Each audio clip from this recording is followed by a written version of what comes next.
छाया आसमां देखो झूमता गगन है छाया आसमां देखो झूमता गगन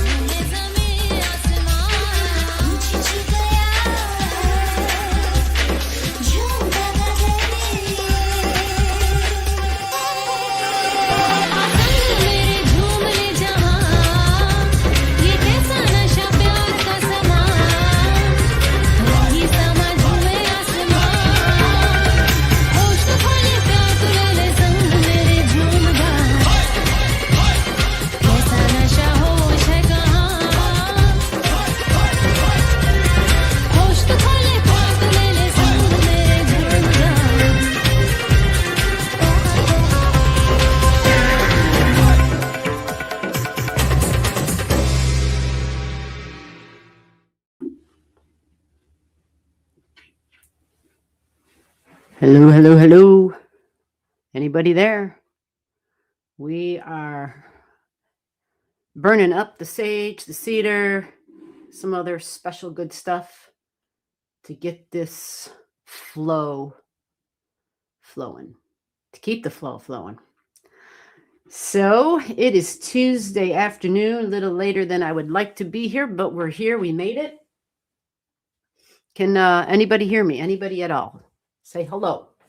Is my microphone muted? You never know. I see a couple of names, I think, here. Hello, hello. Can you hear me? Let me find the chat. And we're going to do readings. So if you haven't been here before, birth time, birth date, birth city, birth state. If you don't know your birth time, be honest and say, I don't know my birth time. That way I know the time to give you. You get a noon hour chart. And then we just kind of go from there. It is first come, first serve. And that is according to the chat. The chat is the cue. So jump in the chat and say hello. If you walk away, if you leave when it is your turn, I will go on to the next person. If you come back and you're like, oh, it's not, hello, you just get to the back end of the queue again. Not a problem, right? Yeah, we got to keep the flow going. So you can put your digits right here into the chat. Some folks don't like that, which is fine. You can email them to me. You see that on the screen, allastrology@gmail.com.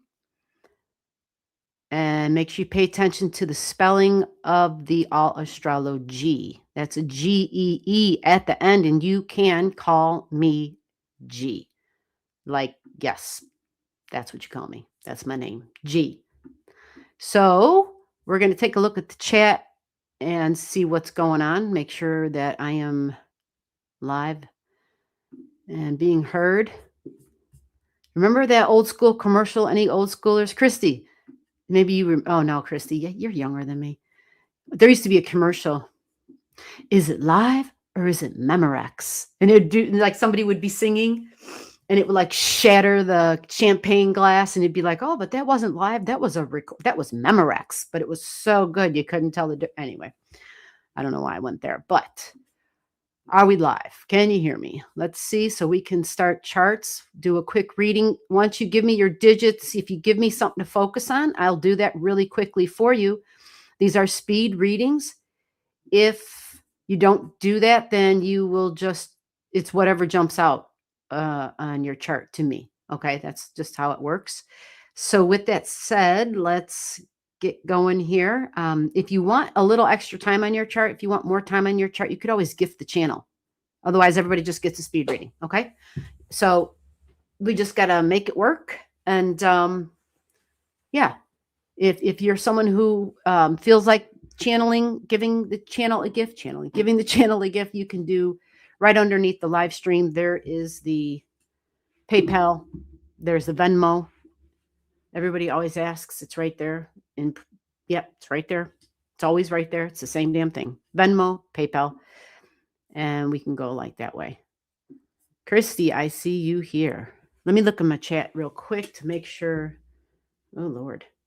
All right, let's give this thing a thumb. And okay. All right, there's some folks here. All right. Lady Lovelace, how the heck are you doing? All right. Okay, Lady Lovelace, great. If I got your digits, great. If not, yes, put them in again. It won't hurt. It will help you to get your chart looked at. So just so everybody understands, like the format, because the live stream is in two formats, which means there's two different chats happening. So if you feel like, hey, wait a minute, somebody went in front of me, StreamYard gives me both chats. It weaves them together, and then it however they're lining them up on my end, which you could be leaving a comment at the same time as somebody else. So don't get all bent out of shape. I'm just literally going down the line here. Okay. Just so that we're clear on that. I know that might cause confusion, but yeah, this is just the reality of it. Okay. So Lady Lovelace, you are up first since you're the first name they're showing me after. Well, wait a minute. Christy sometimes says hello and bops out. Christy, just give me whatever jumps out. Okay, gotcha. Not a problem. Let me get Christy's chart in here. And hello, Mr. Reborn. I see you. Hello, Healing Readings. What's going on, Donna? Hey, Rahu or Rahul. I saw Rahu. India in the house. I see you in the. Oh, thank you, Donna. Donna's like, I can hear you in caps. Thank you so much. The caps help. The chat is so damn small. Yeah. My eyes are like, what? What the hell is that I'm looking at? All right, seriously though. So let me see, Lady Lovelace, let's get your chart on this. Oh no, Christy's first. Let's get Christy. I know Christy's chart. She's been here before. So I know her chart's legit. Christy, let's get that up on the screen for you. And did it work? It's coming. Hold on. Oh, I see. Tricky. Okay. Okay. Give me a second. We have there's some big coronal ejections off the sun, right? Other than like the comets last week. And now we've got solar flares big time. And they said, so anyway, that's all digital shit, just so you know. If you have digital problems, issues, slowdowns, shit just shuts down. That's all that. Transmissions are difficult. So just have some patience and I will try to do the same. All right, and there's the chat. There's the chart. Yeah.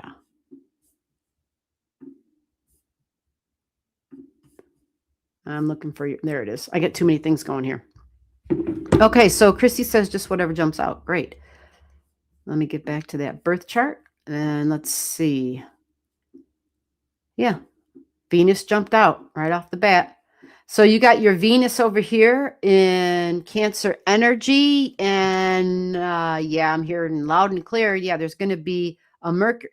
So I'm being pointed to your 8th house, your Cancer energy. Venus is moving pretty quickly through Gemini right now. And she's going to be entering your 8th house. Look, holy shit. All right. Venus is on your 8th house cusp line, Cancer energy. All right. So, all right, let me clarify this.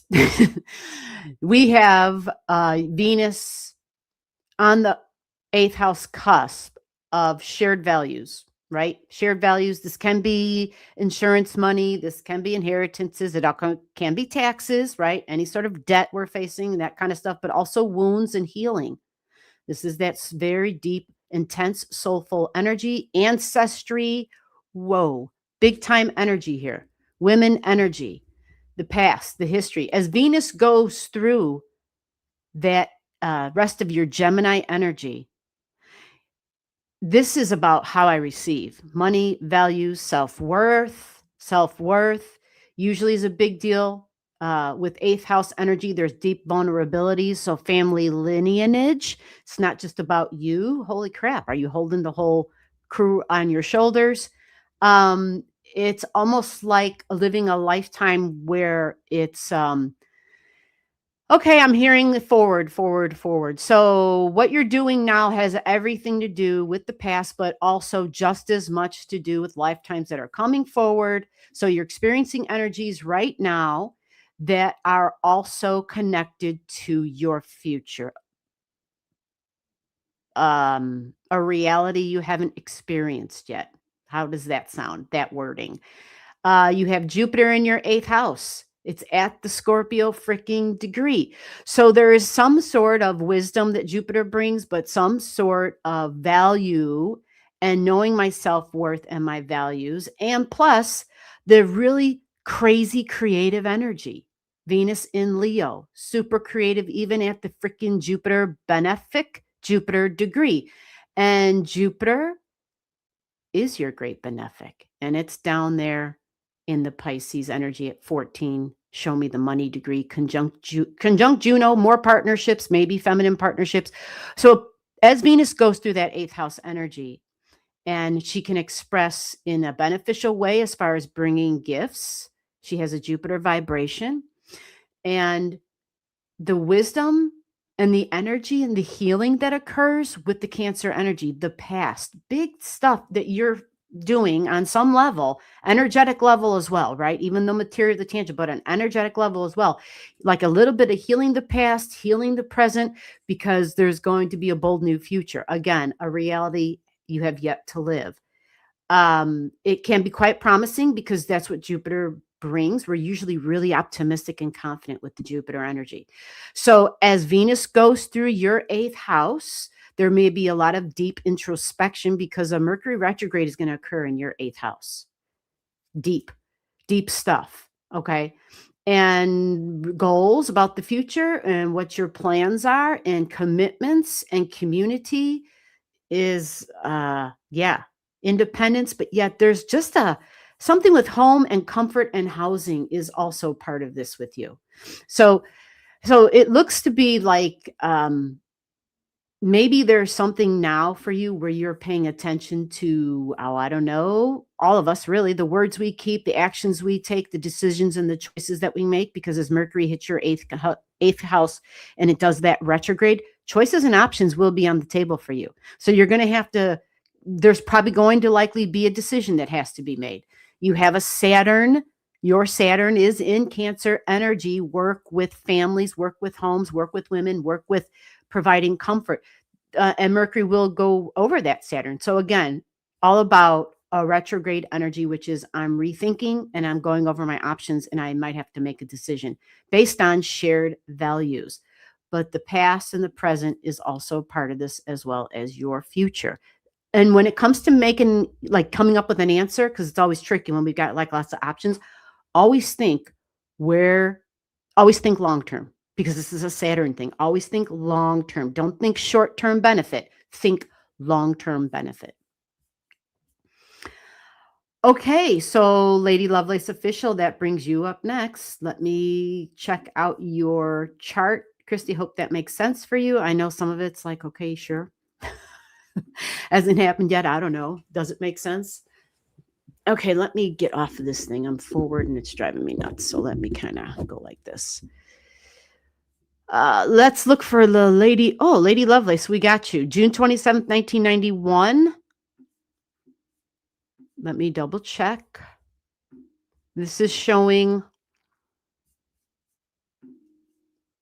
All right, give me some seconds here.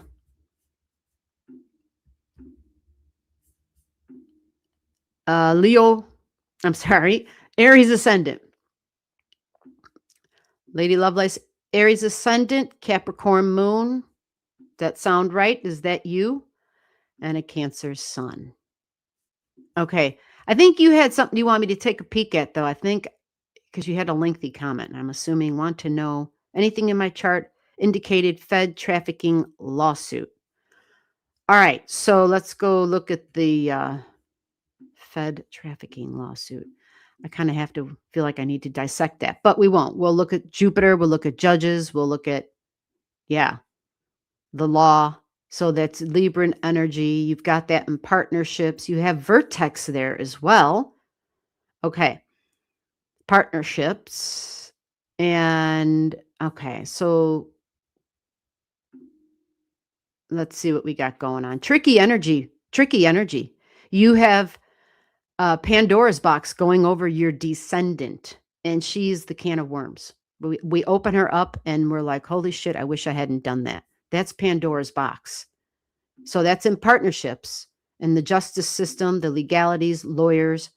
You do have an object there at 15 degrees. Okay.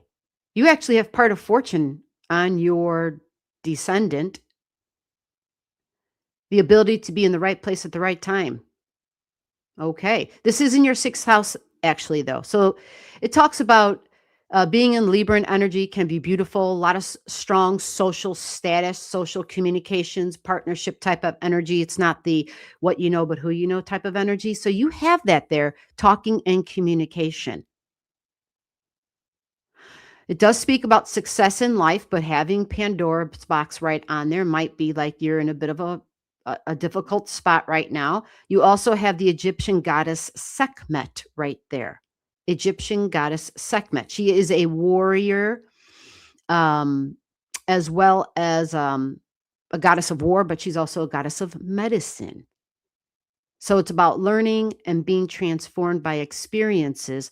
They have to do with change and transformation, like deep change and transformation, like metaphorically a death in partnerships, in relationships, in the legal system, possibly. But it's a cleansing through suffering, which leads to a healing and then a rebirth energy.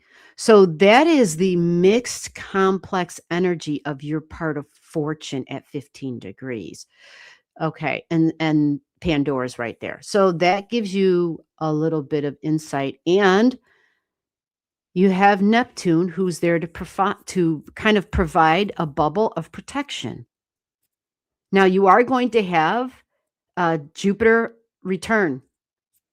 That's kind of what jumped out, which makes a lot of sense, is your natal Jupiter in your Leo energy in the 5th house. So it's going to be some time before that happens.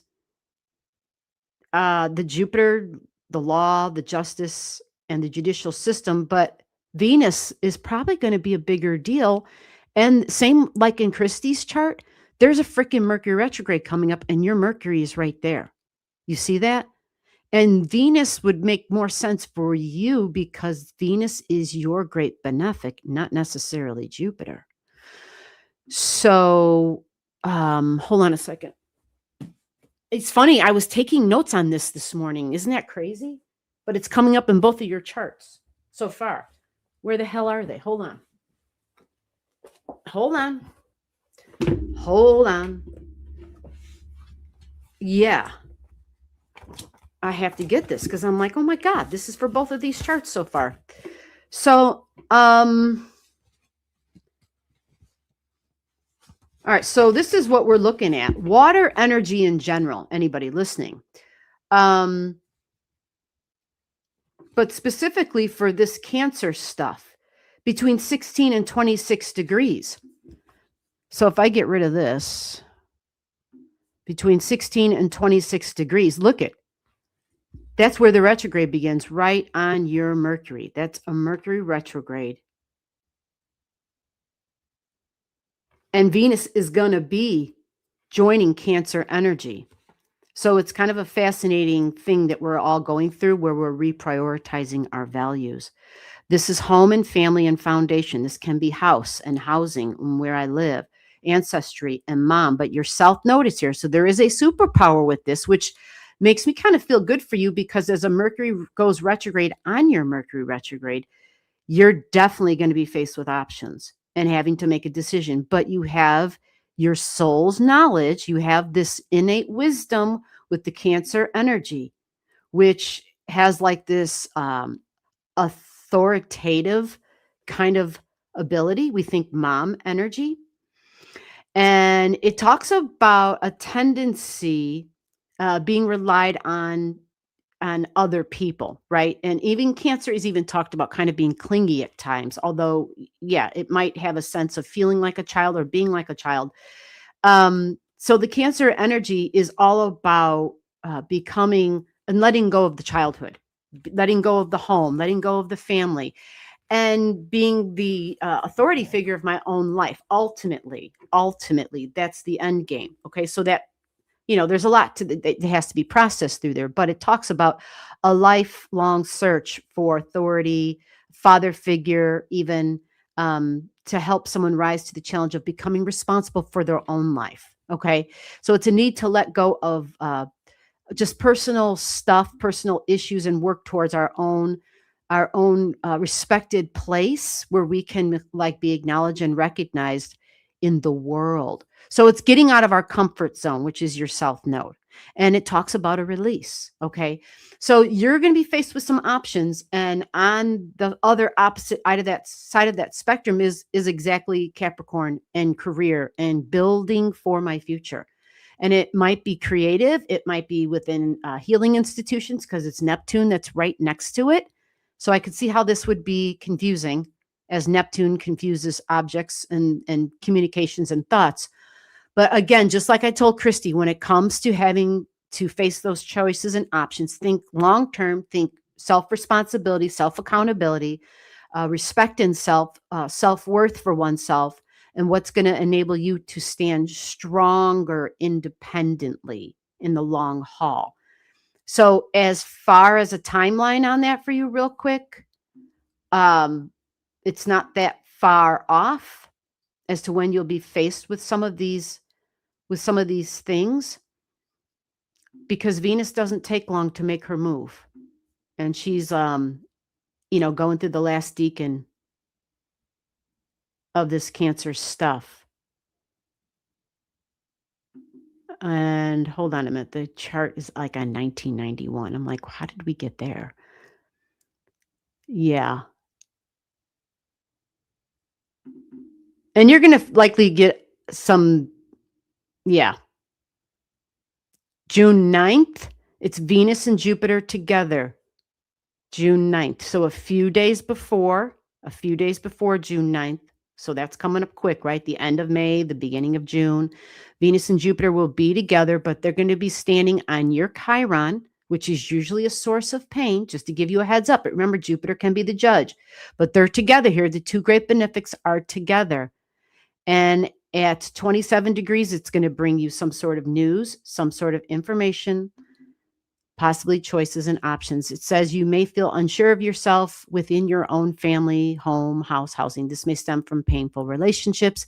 You will intuitively know how to care for your family members and loved ones for their highest good. At this time, this test is for you to be the mother of yourself as well. Well, actually, yeah, it's imperative. And you will do it. You'll have a lot of help with your South node that teaches you how to nurture oneself, how to keep oneself safe and secure. But remember, the big goal is your North node. It's at the opposite end. And it says this is about being independent. This is about being the boss of my own life. This is about building my own financial, material, tangible security. So around that time, again, you'll be faced with options. I'm optimistic that the two great benefics are going to be together, but I got to be real. Your Chiron's part of it. And so it does bring up a wound from the past, and a wound that you're trying to process, to evolve, and to then finally detach from, ultimately to detach from. Okay, so Rahu, are you still here? Rahu Kumar from India. You're number 3. Is Rahul here? Arcana Nana. Oh, I love that name. I love that name. Oh, I love the spicy ones. It just makes me laugh. Tell me your Instagram username. You surely you must be talking to Christy. Yeah. Because you won't find me anywhere but here. I'm like this with social media. Like no. I've only dipped into this because, well, yeah. But as for anything else, not me. So is Rahu still here? Obviously, she's so worth the wait. And why not? Why not? It's a free reading. Well, it is. And it's really to help empower each other. Hello? Not that nobody in the world does that, but we don't see enough of it. People empowering other people to live their lives, to do their best, to provide, a little bit of support, encouragement here and there, and just move on forward and keep rolling. When you dip into that space, that place where you can maybe possibly provide someone else just a little bit of grace in their life. Somehow you are tapping into a realm that you have nothing to do with, no control over. And yet, maybe, just maybe, you too shall receive a little bit of that good stuff. Ma'am, I am still here. Great. Let's get your chart to go in here because I don't think you've been here before. So I saw your digits. And where the hell did his digits go? It could be a female. Maria Alvarez, Taurus female. Well, hello, Taurus female. Tell me about career. Okay, so let me find your digits. I know they're here because I already saw them.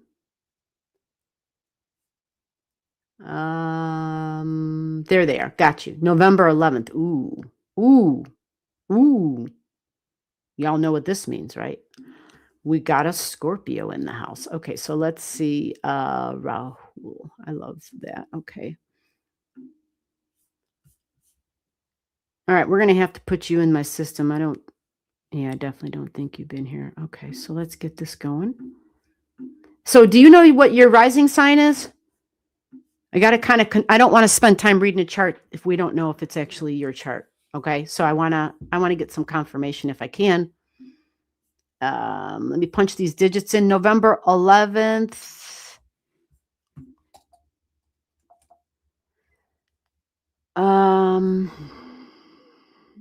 1998, 9:55 a.m. November 11th, 1998, 9:55 a.m. And the spelling, Dalhouise,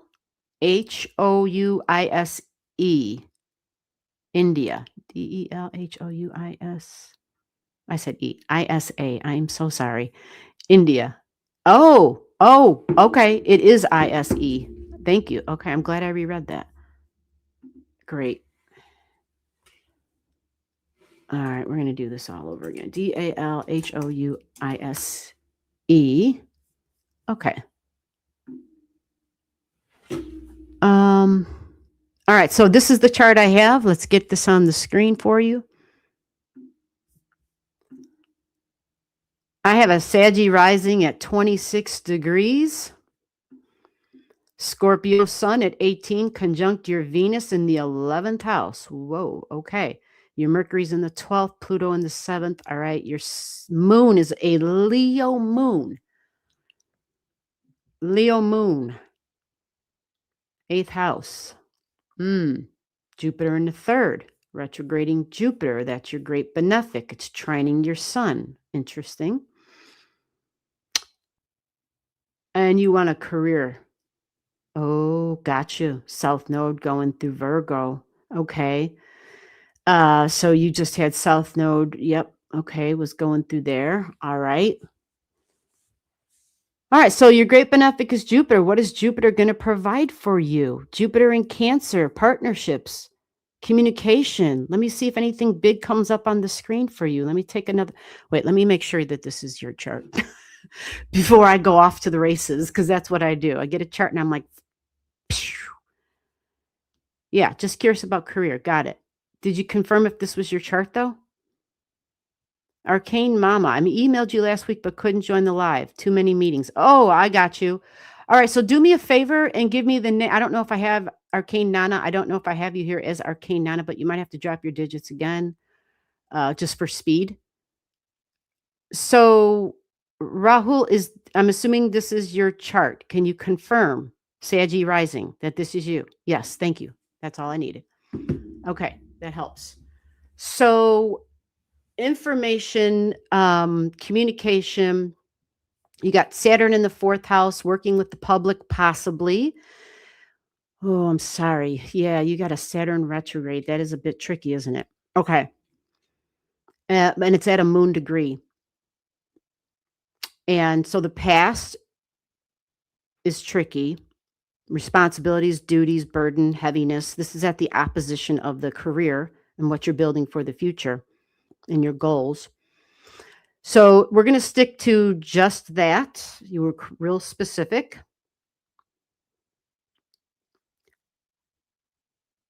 You'll eventually be hitting a Saturn retrograde. You are going to have Saturn retrograding over your fourth house cusp line. So the opposition of that, though, that's the big story, right?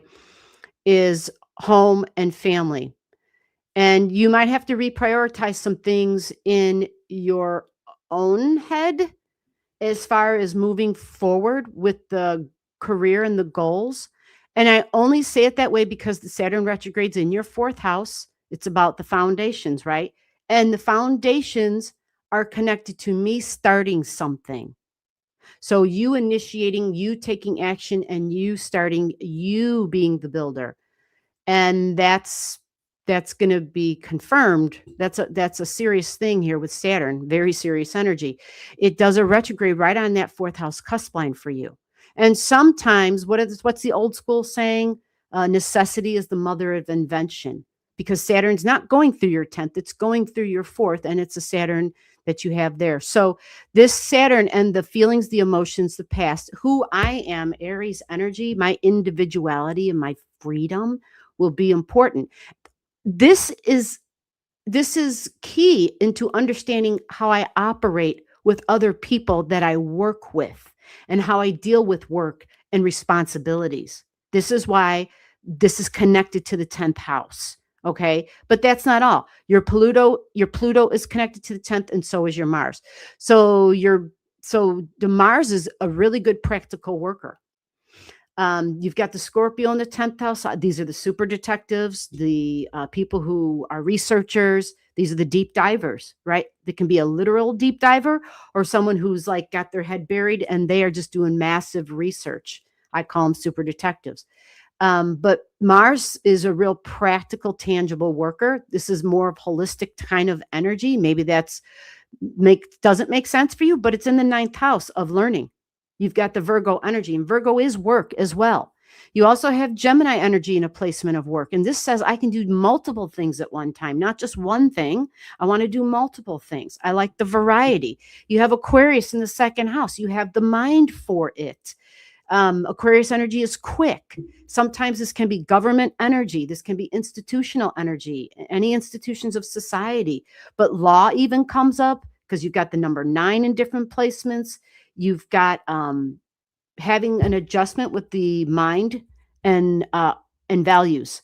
So that's what's going to be coming down the pipe.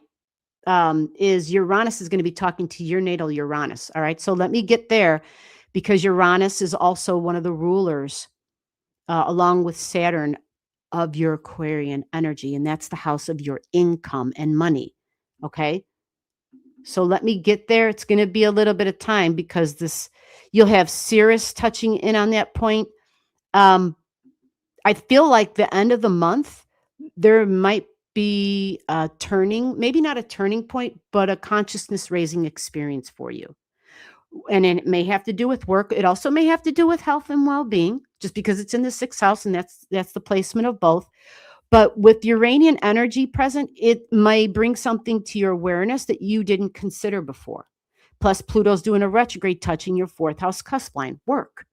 You follow? So it's not just the 10th house we're paying attention to. The difference is, are you going to be open to doing something unique and different? This is what you have in the 2nd house of income and money. Different, never been done before. This is group energy. Okay. So this can be social systems. Yes, this is science. This is astrology as well, but different, individualistic. Your chart, you need something where you're going to be like standing out, where you're like solo. You can still work in a group and with a group, but you kind of need that solo space where your freedom can be felt and where your individuality isn't like infringed upon. That would be really important. So at this time, literally by the end of the month, there should be a little something, because we're having a full moon, a double. It's our blue moon coming at the end of the month. And that may be a big trigger for you. It may be a trigger in terms of what you know you don't want to do or you won't do again, but it also may give you some other options. So you might have to make a decision, because it's all more Gemini energy. Be open to communicating. Be open to putting yourself out there. I'm you've got Pluto in specific points here and a 4-degree Gemini energy, and that's where Uranus's retrograde begins. Okay? So to me, that's a big deal for you. And let me see where we're going to go backwards on this retrograde. Starts at 5, but it goes over your 4th house cusp line. And the 4 degrees matters because that's where the big, great trine is in the sky. It's not really great, but it's a trine in terms of Neptune and Pluto and Uranus. They all meet up at 4 degrees. So for someone with 4 degrees on their 6th house cusp line of work, day-to-day routines, health, right? This should be significant. This should give you some more ahas. Now, that big thing doesn't happen. Let me back it up. I just wanted to double check. 4 degrees. There's the Pluto retrograde. Okay, so yeah, July. Okay? You should hear something. Now, is it going to be something that's like, hey, it's a definite, I got a job? Here's the thing. It's asking you to get out of your comfort zone, do something you wouldn't normally do, or to do something that might just be doing something you don't like doing, even if it's just for the short term, because Gemini wants a variety of things, a variety of options. And so you're being asked to at least try something different, to try something different and to see where that may take you. It may take you to some unexpected thing that by then, at that time, later on, you might be ready to consider something you've never done before. Okay. But group energy can be government energy. And then, yeah, the more harder you work at this now, the better it'll be when your Saturn return comes later in the year. Okay. Okay. So we're moving on. I hope that gives you a little bit of information. Sometimes it comes out fast. And next is, I'm scrolling. Hey, healing readings, are you here? Did you want a reading? Because you were next in line, but I don't know if you're here. If healing readings is here, I would love reading on my, there you go, healing readings. So let me see that Vedic chart. Is that how you say it? Yeah, Vedic. Do you have mine? I do. Let me get it up here for you real quick. Donna, are you here right now? Just so I know for sure you're still here. You might have had to pop out. Is Donna here? Donna, if you're here, let me know you're here. Have a great evening. You too, Christy. Oh, Rahu. Okay. Government energy means working for the government, working for institutional energy. That's what it could mean. That's what government energy means. A branch of the government. It might even be like contract work for the government. It could be that. That's what it means that it can mean. That's right.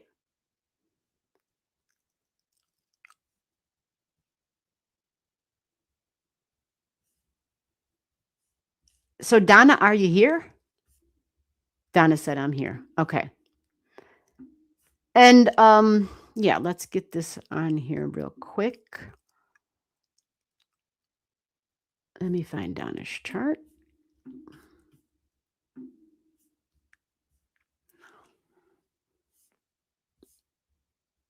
I think we're looking for,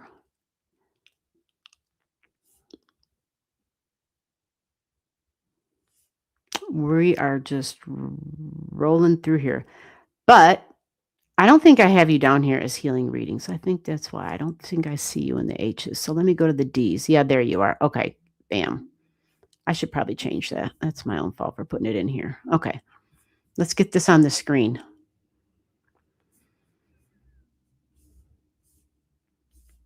Yeah, let's take a look at this.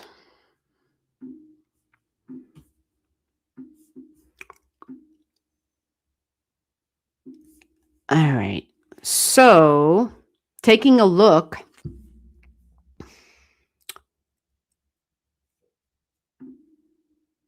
All right, you got a Scorpio moon.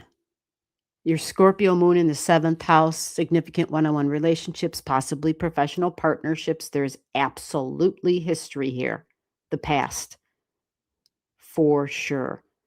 And in this chart, the number 8 is super strong. It comes up in multiple places, your north and your south node, which also speaks to the past. So you're carrying a lot from the past, obviously. Okay. But it's not just the past in your chart. This is also coming up again about the future. Taking all the knowledge and the wisdom and all the learning that you're doing. Look at this. Even in this chart, North Node in Gemini, the learning, the continuous student, right? Sun in Gemini, Venus in Gemini, Mercury in Gemini, a love for learning, for communication, teaching. But it's 8 degrees, esoteric information, healing. Yes. Change, transformation, Phoenix rising, healing energy. That's where the North Node is in this chart, third house. So social media comes forward big time, information and sales and selling, the mind stuff. This is about the healing, the energetics of not only your own mind, but the people that you may be in touch with. Because when you're online communicating, or even siblings, look at your local community, siblings. I think you even mentioned something once about neighbors. I got to stay on the down low. Otherwise, a neighbor's going to be over like, can I get a reading? Can I have this? Can I have that? Right. So there's a strong local community energy here. But there's deep bonds. There's deep bonds. And when we have those deep bonds, you have to really probably carve out time for yourself in a way. There's a nurturing type of energy too, a benevolent, nurturing type of energy, and it's connected to the past. It's connected to the past, specifically other cultures as well. Not tied on to just your own, other cultures, other religions. So the understanding of the truth and the unity, truth, Truth. See, whenever we have the North and the South Node in Gemini, this is a big deal. It comes down to my thoughts and my beliefs, right? And everybody's got a different form of, some people believe in God, some people don't, different religions. And I'm, again, this was started off in the other chart, but here it is again in your charts coming forward really strongly. It's not just about the body. We're not just trying to work on the body. This is like an energetic healing, having to deal with the energetics of people, but you have history with dealing with the energetics of people, and maybe even being a spiritual teacher, actually, because there's the South Node there. So I think I might have even have mentioned that before, but this chart also says the same thing, like the shamanism type of stuff, or going back with ancient rituals and things like that, and working as a healer. The goal is to unify the minds. The goal, I mean, that's it. It's the North Node in Gemini. It's working on a focus. It's working on multiple things at one time, while at the same time still working under the same umbrella. So it again, I mean, it says it right here. This is wild. So you may sometimes lean towards wanting the big picture truths or clinging to fixed beliefs, but this lifetime encourages you to embrace some flexibility and the art of gathering information rather than needing all the answers at one time. You're here to explore ideas, to ask questions, and enjoy the process of discovery. So it's an exchange of thoughts and information with others. So variety is the spice of life with the Gemini North Node. And ultimately, the deeper stuff, the number 8 stuff, which is, Gemini can be very surfacey, but the number 8 goes deep. It speaks to deeply meaningful stuff. It doesn't want to just chit chat, just to chit chat. I mean, it can, but it really wants to do something significant. So healing on a deep, deep level. And this is working with individuals, more than likely working with individuals energetically, but it's them being responsible for their own energetics, them being responsible for that, and them realizing it's that holds them back. And wow, that's pretty freaking deep. That's a tall order. That's a tall order, because ultimately when that happens, ultimately the like-minded energy kicks into gear, and those like minds all hook up and connect together on the same frequency. And that's when we see the real changes that we want to see and be in the world, because it's all internal. And so, yeah, Gemini at Mercury at 1 degrees, Venus at 3 degrees here. The love for learning, but the self and the body and the right mind and the right words, for self and within self, and being able to teach with that. This really kind of confirms your other chart. Pisces in the 12th house. The deep knowledge, the esoteric wisdom, the service, the sacrifice, institutional energy.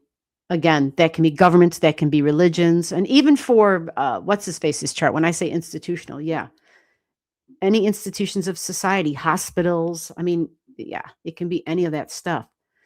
So I do see a Hygeia at 24 degrees, values. This talks about self-esteem, building self-esteem and self-worth and self-values,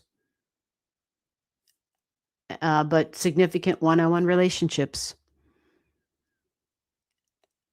because it's an angle that can be a little uncomfortable, whether it's business partnerships, but looking for the equality and the fairness and that gauge, making sure that it's there, that nobody's over-sacrificing or that nobody's having to sacrifice, maybe I should put. But last but not least, Chiron, all about self, because it's at the 25 degrees. So this is a wound that pertains to self. It can pertain to the physical body.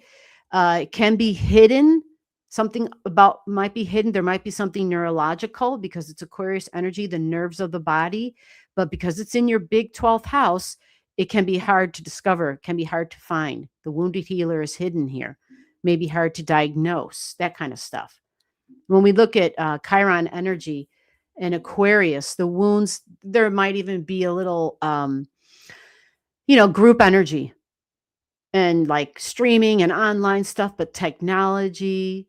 But I know Aquarius shows up in a lot of ways. Saturn energy can be bones, can be ankles, but nerves and neurons in the body and stuff like that, and may be difficult to diagnose. So that's what this chart shows us.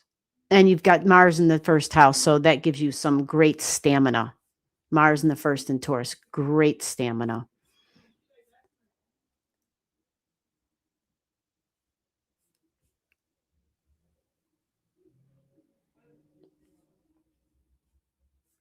Oh, you are preparing for a government exam. Yeah, I'm back over here now. Okay, phenomenal. That's phenomenal. Good. Keep doing what you're doing. You said everything correct about myself. Good. I hope that all makes sense. Good, good, good. Thank you for the feedback. You have been crazy. Oh, well, thank you. Thank you for the feedback. It's really about the feedback. Again, this is to help people out. It really is. Not everybody can afford an astrology reading. Holy shit. Sometimes they're just way crazy expensive. And yeah, you can go online and get some ones that aren't too expensive, but it's never going to be a one-on-one. The cheapy stuff, it's never going to, it's going to be some digital thing, a printed report, some crap like that. So this is just to get everybody a little taste, to help people out, to help us learn to empower each other. Like, that's really it. Oh, look at that. I'm taking a year-long course in a different modality in healing. Good for you. Healing the body, mind, and spirit. Good for you. Yeah, this was popping in earlier too. There was, I'm looking in your chart again because of the Cancer energy and that Mercury retrograde for everybody. Yeah. Okay. Interesting, Donna. That will go into your.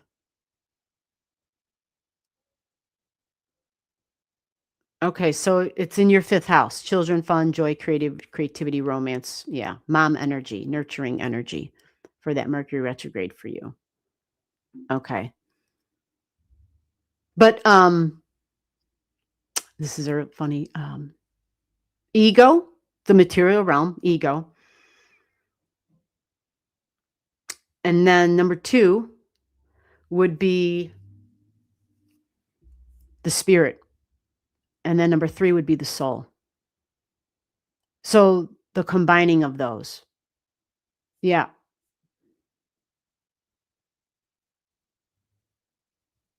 Absolutely. Yeah. Just want to make sure the money is there. Well, absolutely. I get it. I totally get it. Here's the thing. Here's the thing that I think is spot on.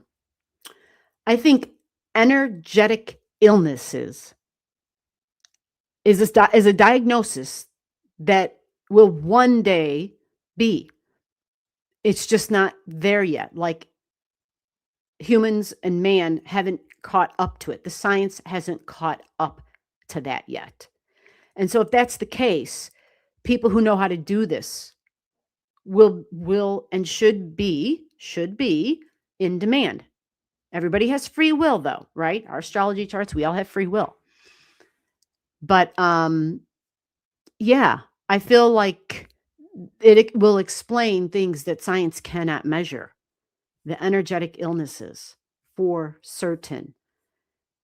And it's because we're in a timeline, all of us are in a timeline where we kind of chose this.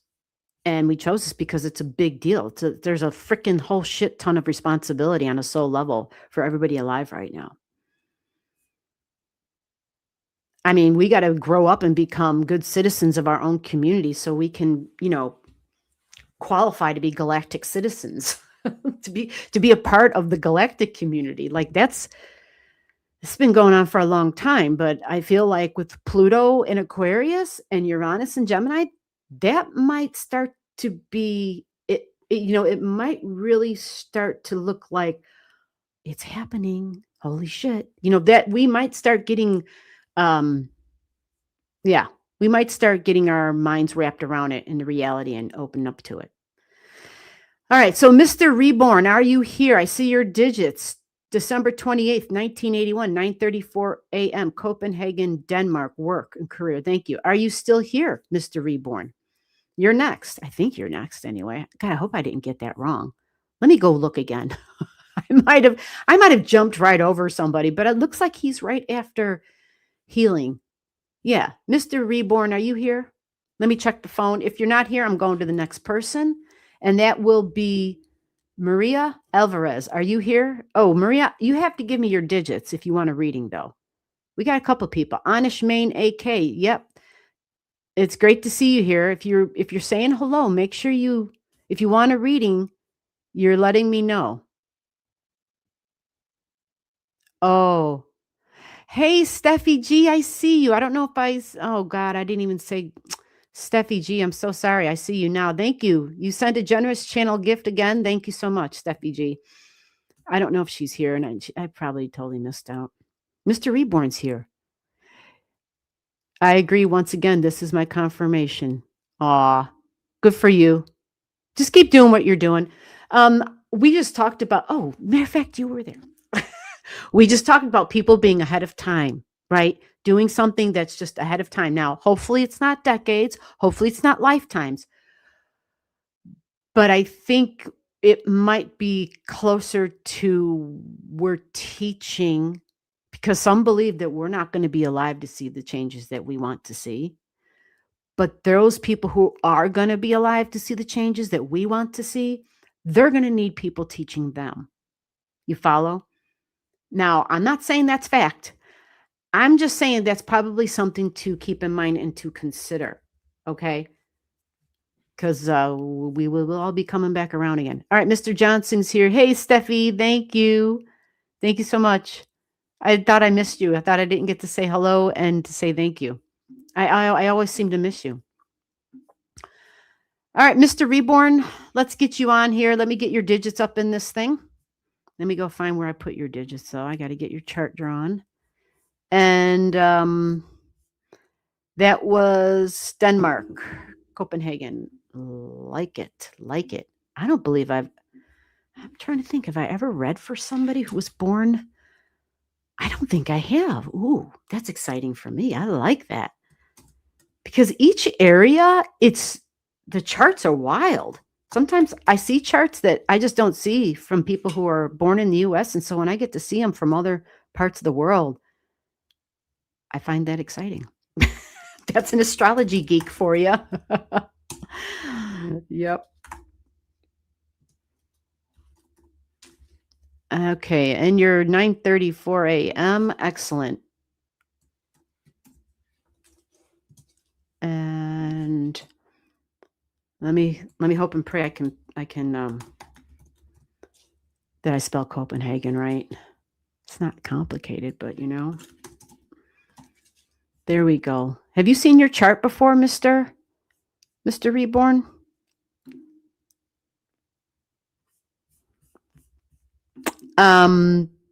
This is showing me, I need you to confirm, Capricorn on the ascent. Oh my Lord, why do I feel like I've seen this chart before?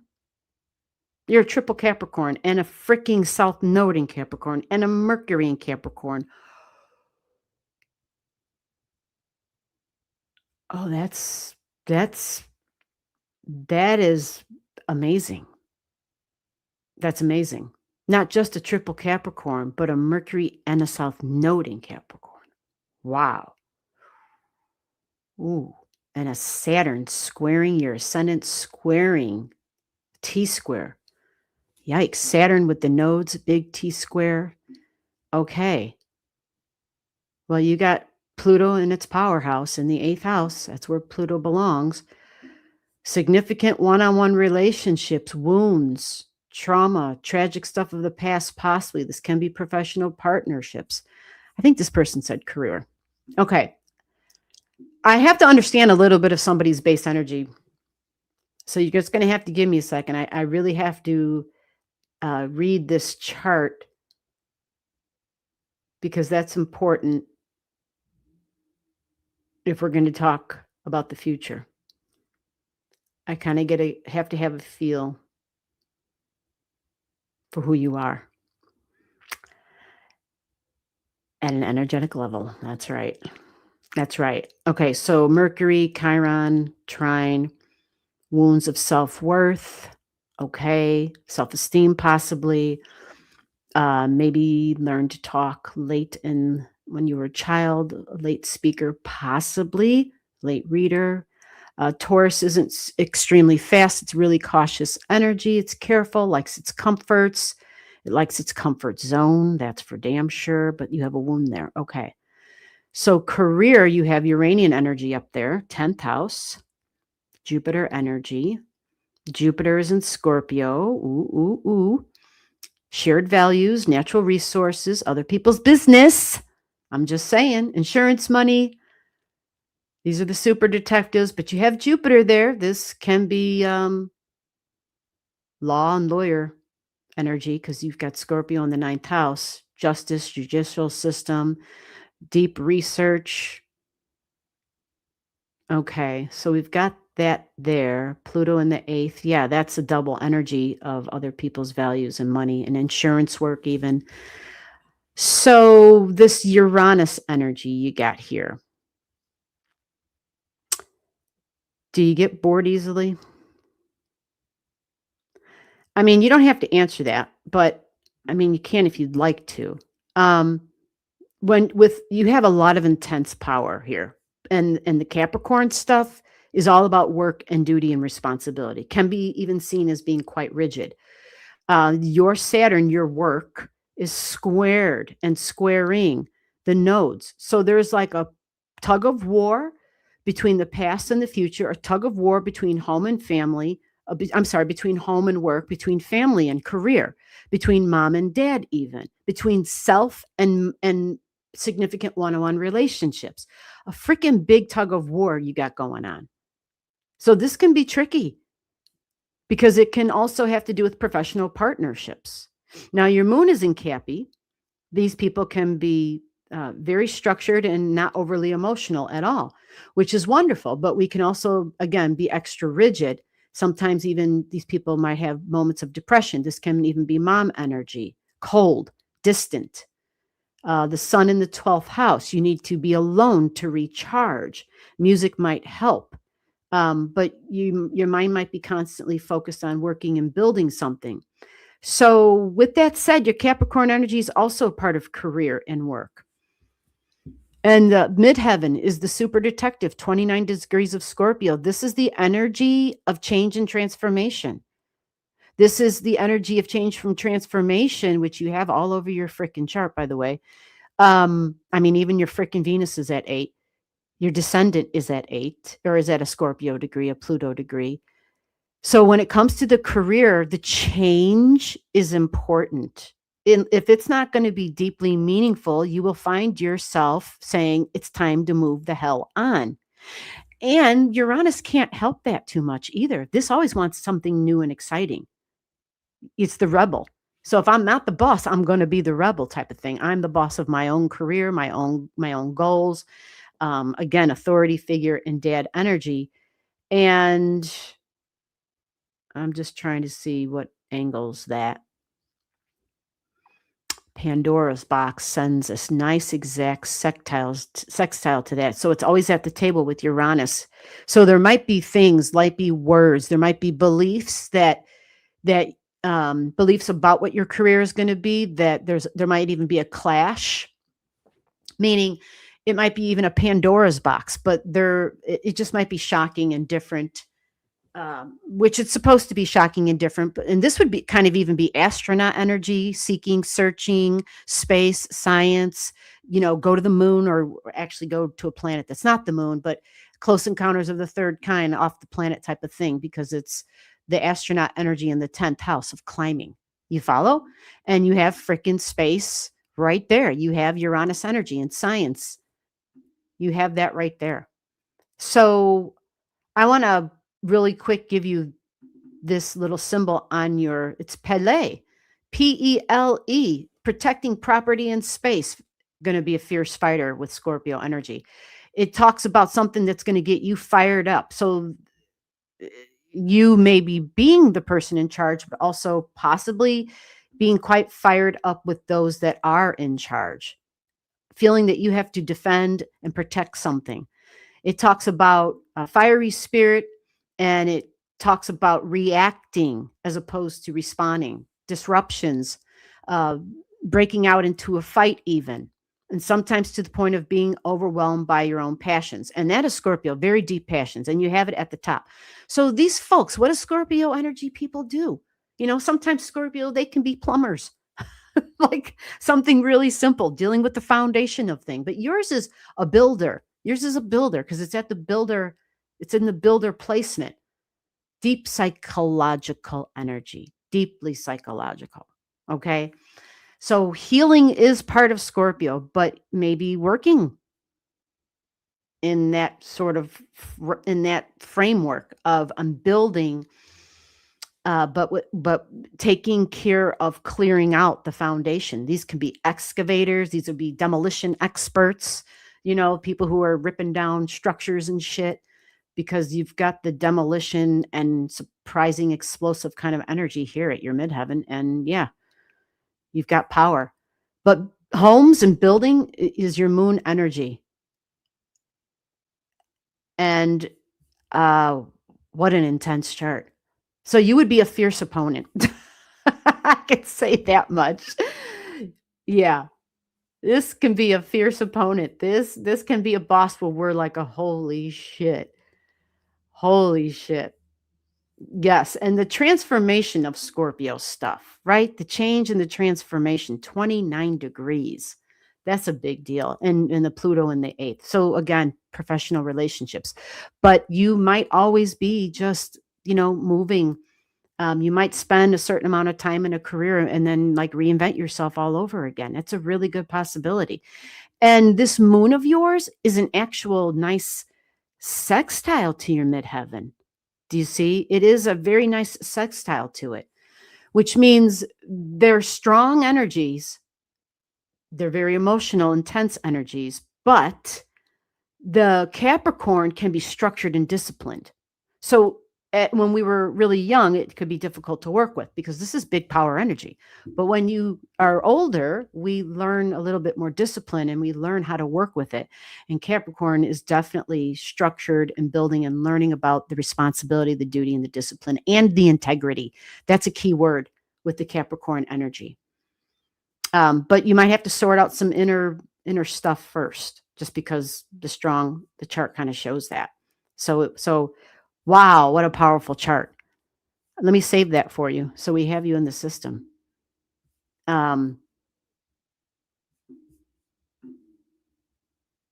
Right now with the Jupiter going through the Cancer energy, Jupiter's going to trine your midheaven pretty soon.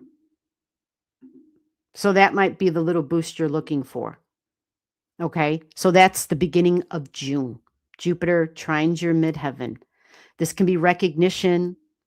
This can be, some sort of a bonus, and who knows? Sometimes it's never as much as we want, but Jupiter is your great benefic, okay?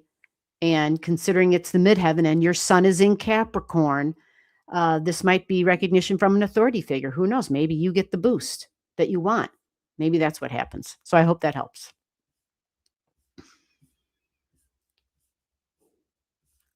I'm looking to see Mr. Reborn. Who was after Mr. Reborn? All right, we're scrolling along. Who's still here? Roll call. If you're still here, let me know. I'm moving along. I said a couple of names. I don't know if they're here. So we'll go. If I don't see that you've given me digits, let me go and check. If you might have left digits in the email, which is great. Let me know that you sent an email. I've got an email here. Birth location is Ukraine. 8 a.m. exactly. Thank you for saying that. So I know you didn't make that up. That's what it was. When people have an exact, I'm always like, were you told this? Is this true? You just don't see it that often. Not that it doesn't exist. So I don't know who that is, though. It doesn't match any of the names in the chat. You see the conundrum I'm in there with that, whoever that was?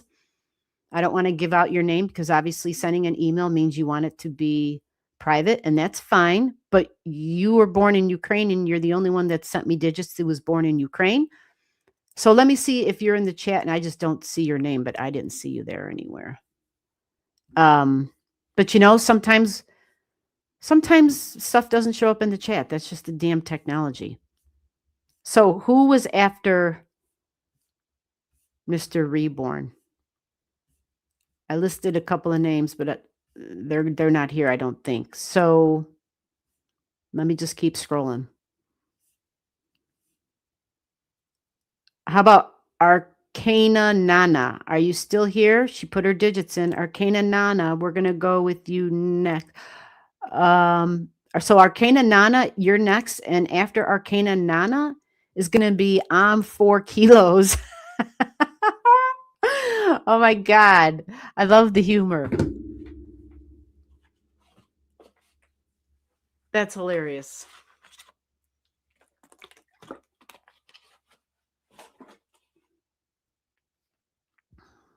Is Arcana Nana here? Let me see what my phone says.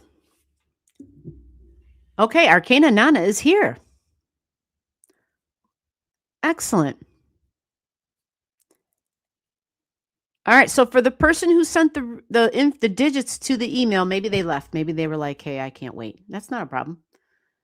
For those who can't wait, they go somewhere else, or you contact me privately and we set up an appointment time where it's just you and me. We can do that too, but not everybody can afford that, so we are doing this. So Arcana Nana, yes, you got it. You got the live stream, and I got your digits. Let me make sure I put a little stamp on that so it doesn't go anywhere. Did it work? Did you give me one word of what to focus on, Arcana Nana? Otherwise, I'm going to read whatever jumps out of your chart at me. We're at 407. Okay, great. I'm so happy. We're doing good. All right, I think we got to get you new. Hey, say, Arcana Nana, have I actually read for you before? And have you seen your chart before? I might not have.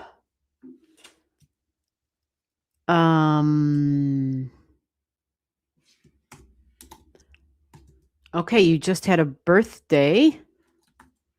Happy belated birthday. to Arcana Nana. All right, 12:58 p.m.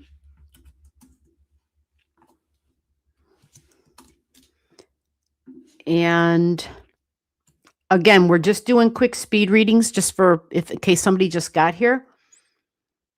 For people who want longer readings, they send a gift to the channel. There's Cash App, there's Venmo. That way we can try to get to everybody in the chat. But if somebody leaves a gift, then yeah, I'll spend more time, not a problem. Because I'm live every week. I'm also on Saturdays. Every Saturday, this channel does something. And if you don't see us here, it's because we're doing something privately. So if you ever want to get in on any of that, just send me an email. And then we'll get together. Okay.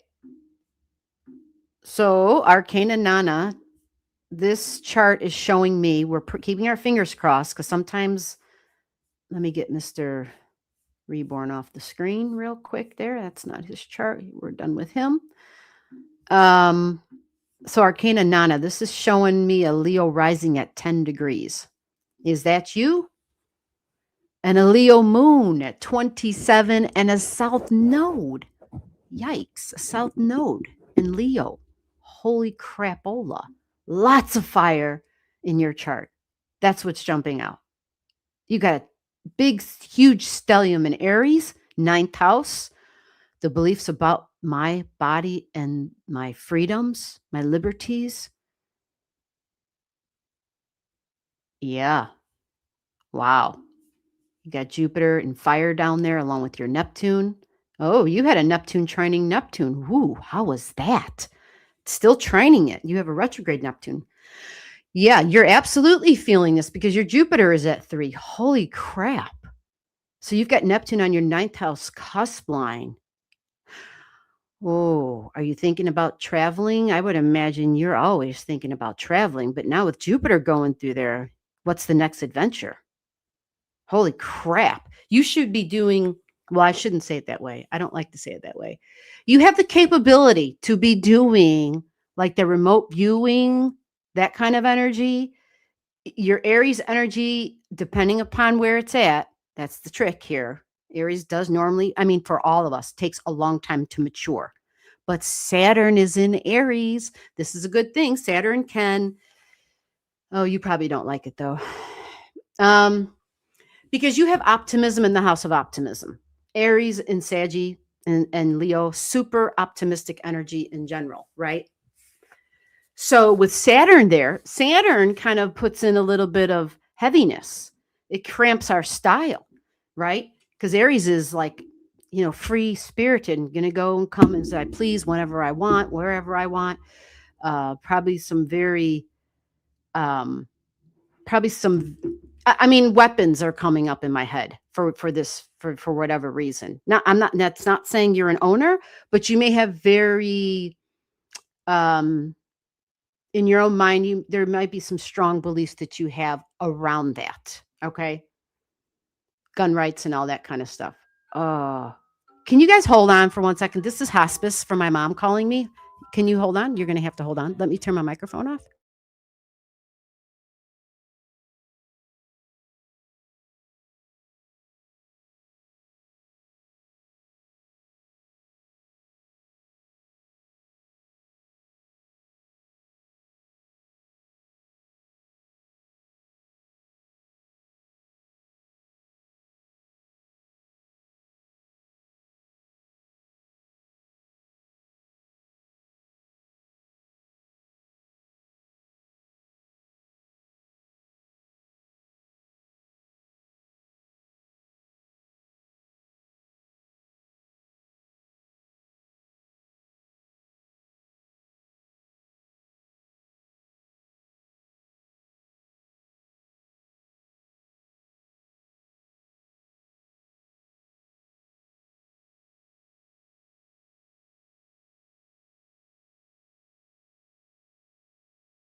Hello, can you hear me? I'm back. Are we still here? The live stream's still going. Sorry about that. I was expecting that call. Yeah. So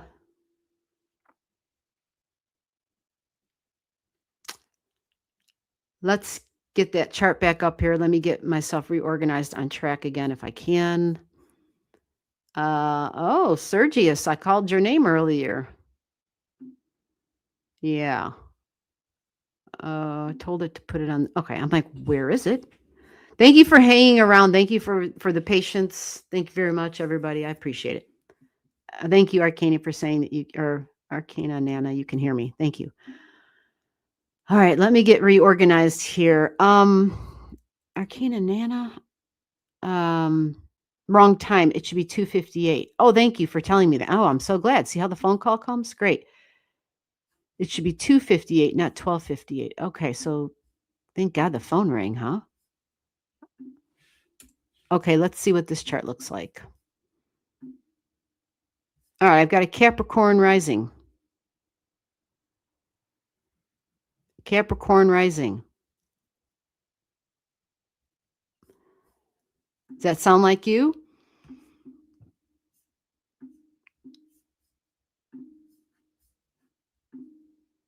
All right, Pluto in the first house. Pluto and Mars are in a nice trine with a Saturn trine. Oh, Lord, you don't need my help. Just saying.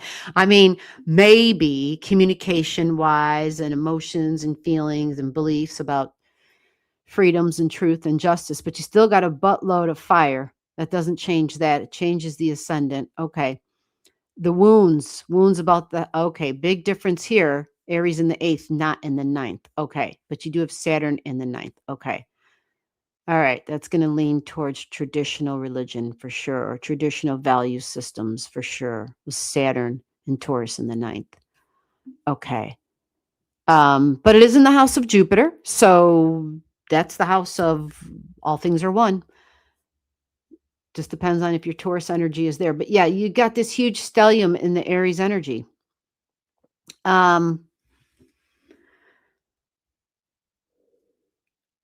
I'm glad I don't remember what I was saying before. I was talking about Neptune. Okay. So yeah, Neptune, same thing. Neptune in your 8th house now, though. Neptune in the 8th. Oh, interesting.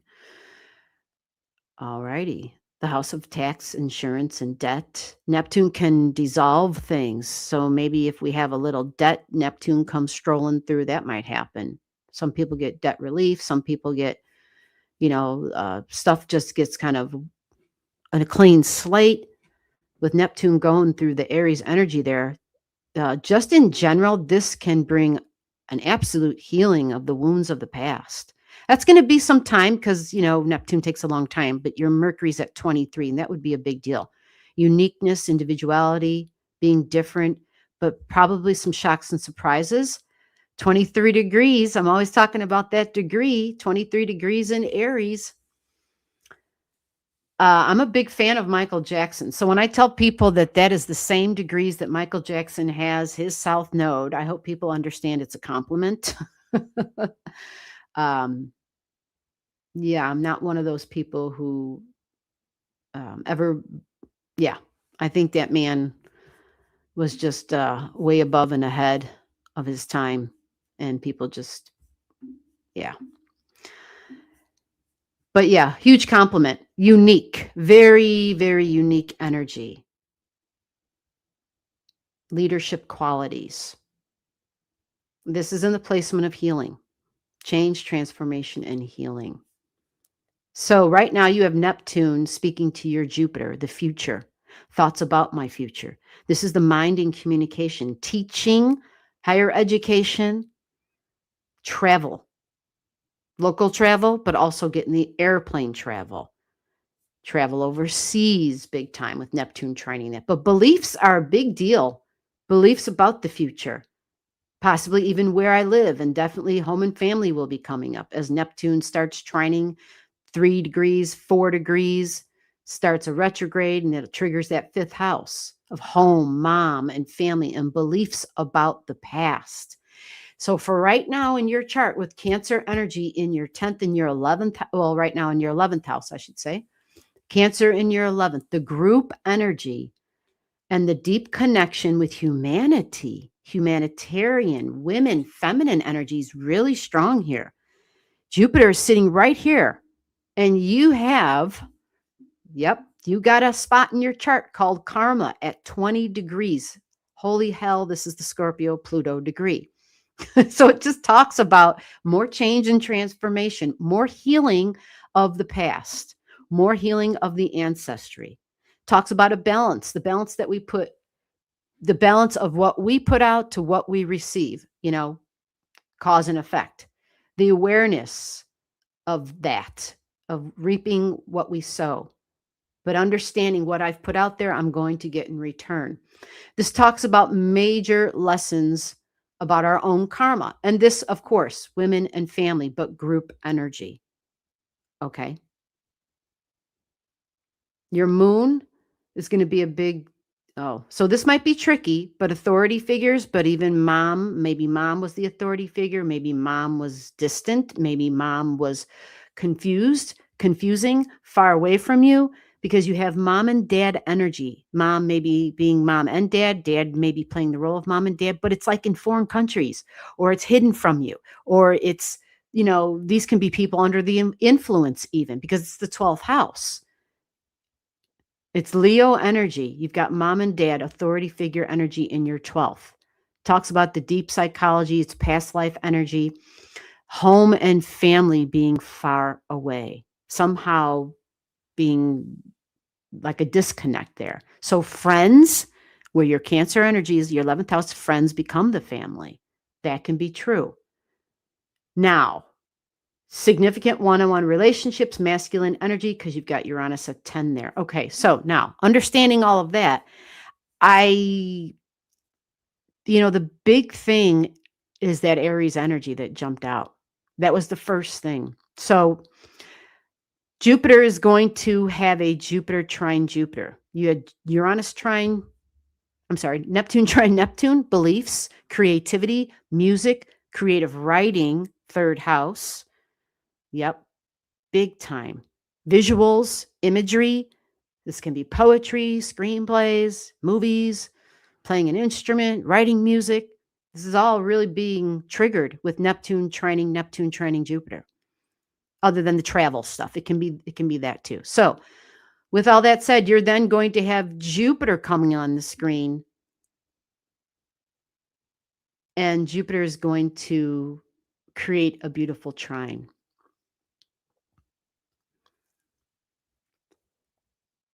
The difference is that I'm trying to see where that's going to happen for you. So yeah, you're going to have that in your 11th. Okay. So it'll be a real thing.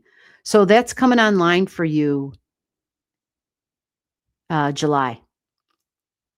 It's going to be a big deal because it'll be Jupiter trining your Neptune. This is, again, more really creative stuff.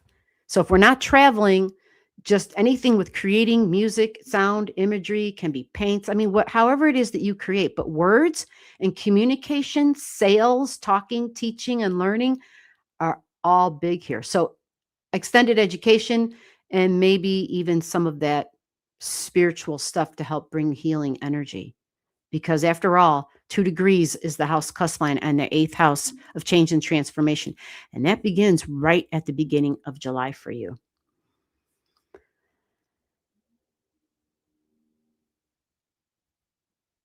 Oh, Lord. So this chart is still wrong?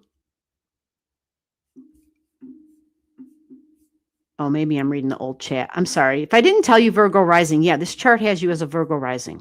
Oh, maybe we're not catching up. Maybe the chat, maybe there's a delay in the stream. That happens. There's always a built-in delay. So yeah, you're a Virgo rising.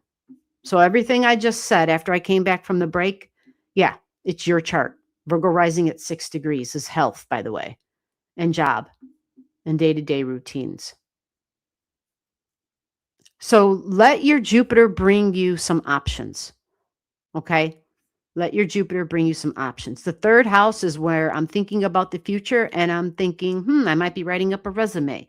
I might be considering some other options, even moving.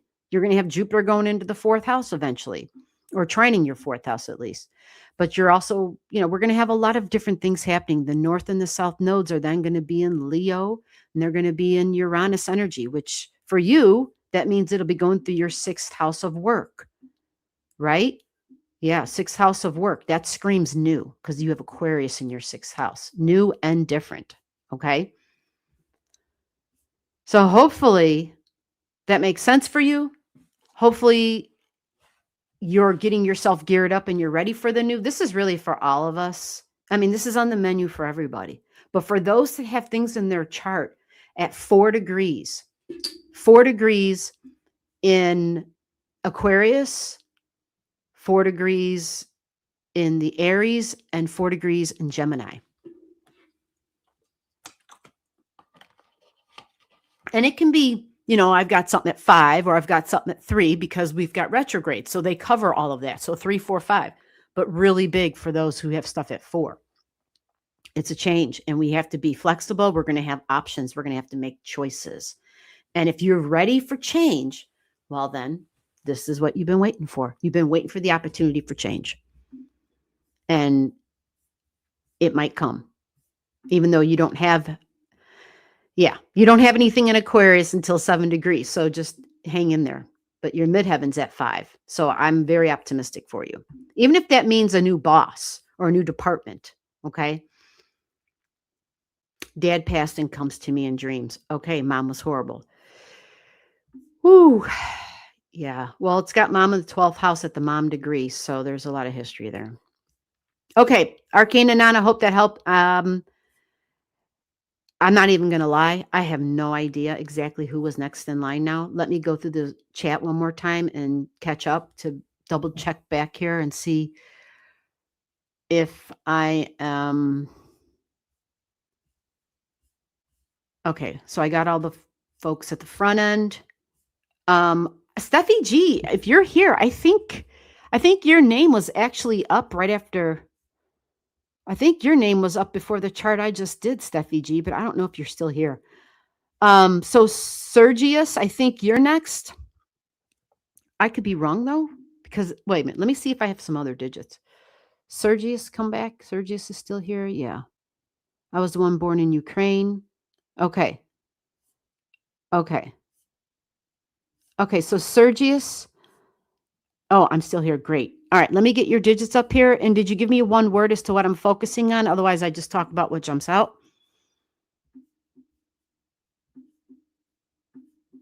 Let me create this new chart for you, your digits.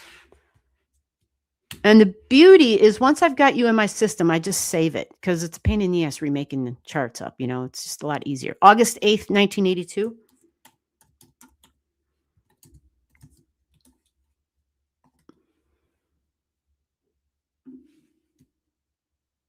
All right, 8 a.m. exactly.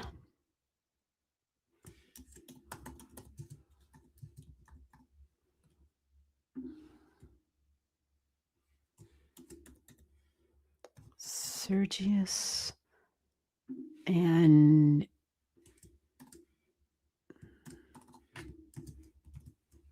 oops, it didn't make the number 8. What is that? Okay. And let me see. Kiev. Okay. No, I've never read. Oh, that's not true. I have read for someone. Actually, I used to have a lot of people.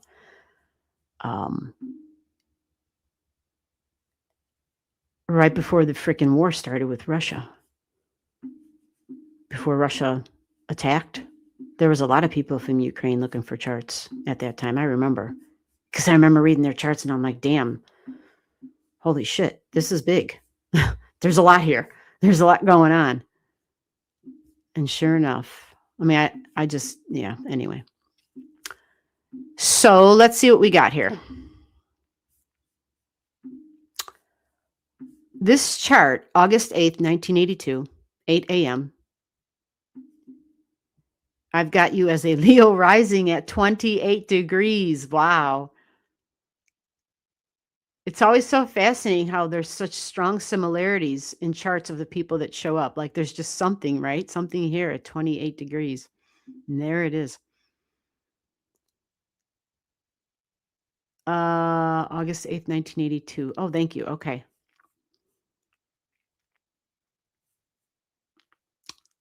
Okay, Steffi, then you'll be next. I'm sorry. I wasn't sure if you were here. Oh, Lord, a lot going on for you. Aries Hellfire. Oh, God. All right, Steffi. Because I think I think you were next after Arcana. I think you were before her, actually. So, Sergius, can you confirm 28 degrees Leo rising? Have you seen your chart before? Maybe you've never seen your chart before. But I've got a Leo rising and I have a Pisces moon at 26. Okay. Wow. In the 8th house, this says, wow. Oh, Lord. Okay. Uranus at 0. So you've got a double Leo with a Mercury in Leo as well. Woo! Hot. Hot, for sure. I get 29 degrees minutes rising from Leo. Okay, Leo, you get 29, huh?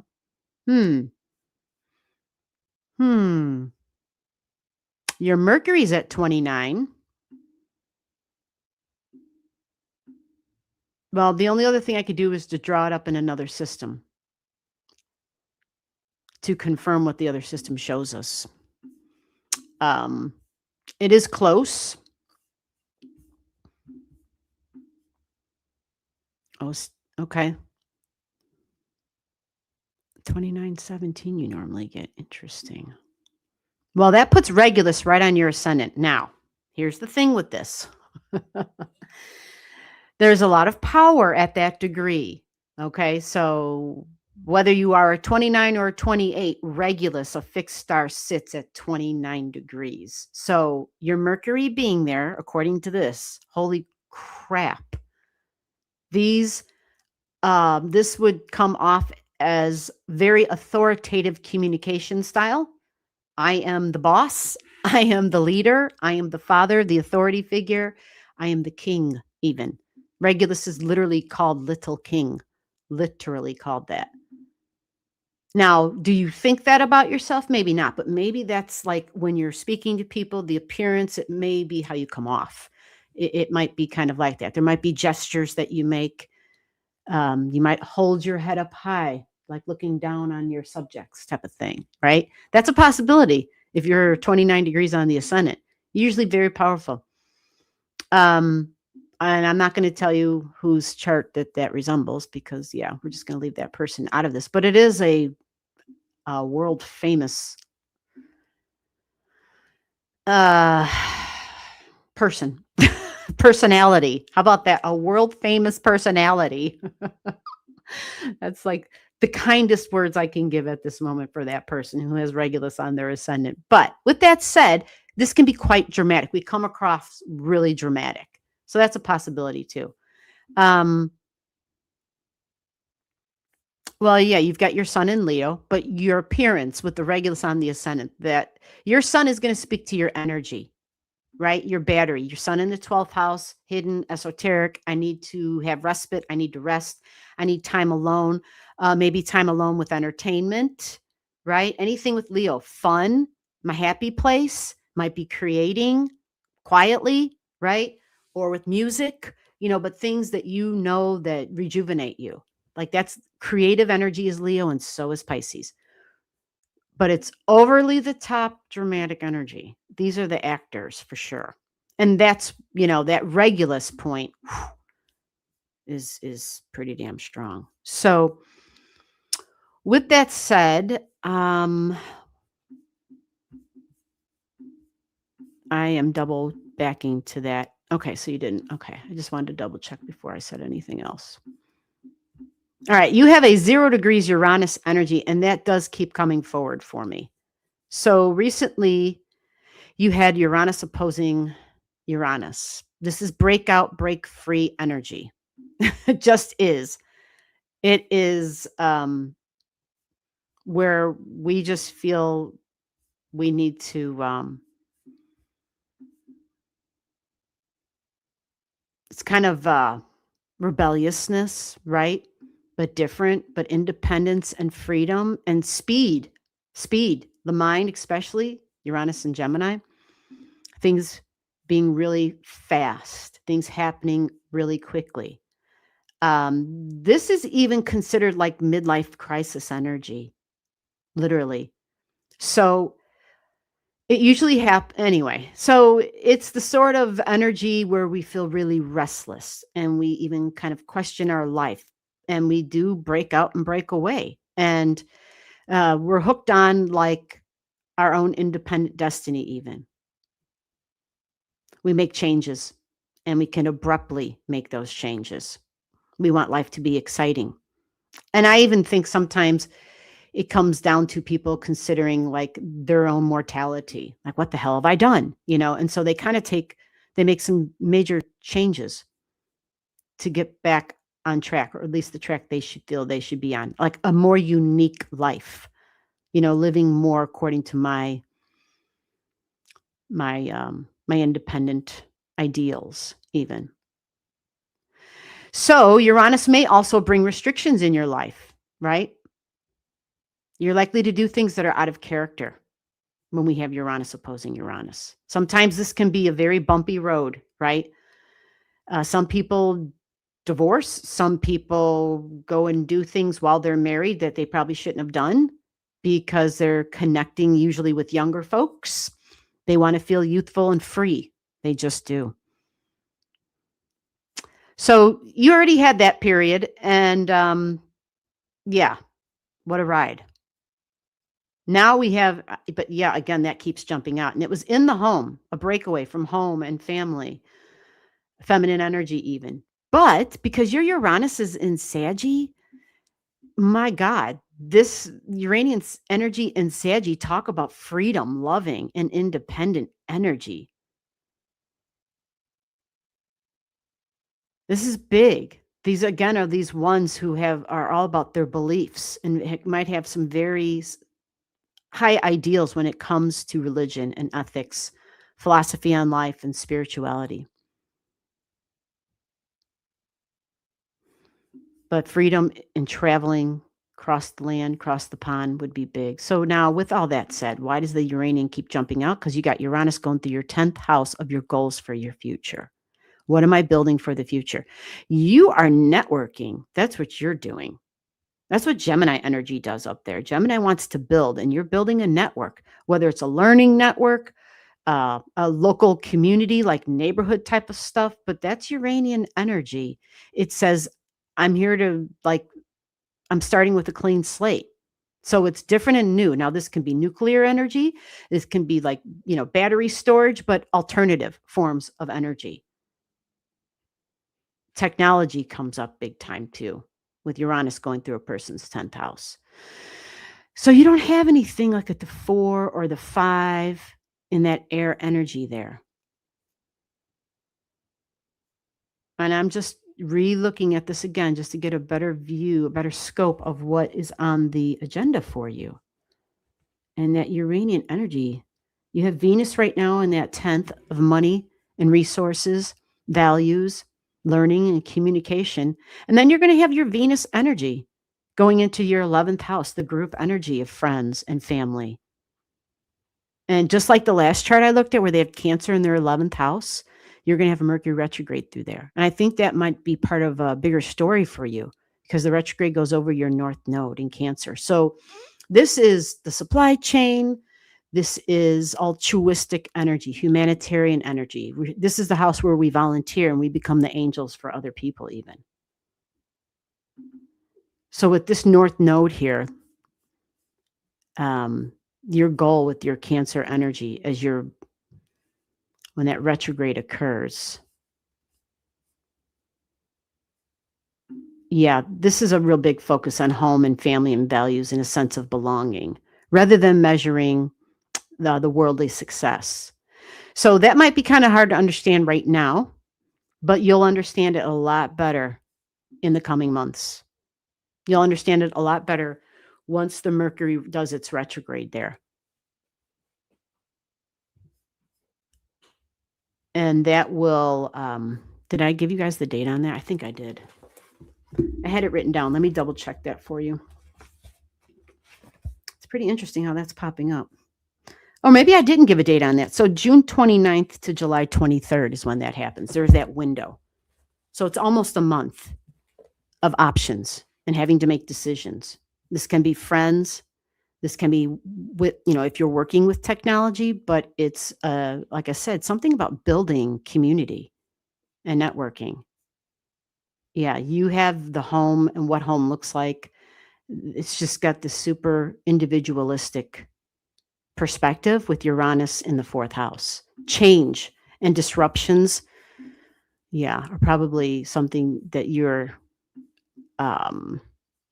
familiar with when it comes to home and family.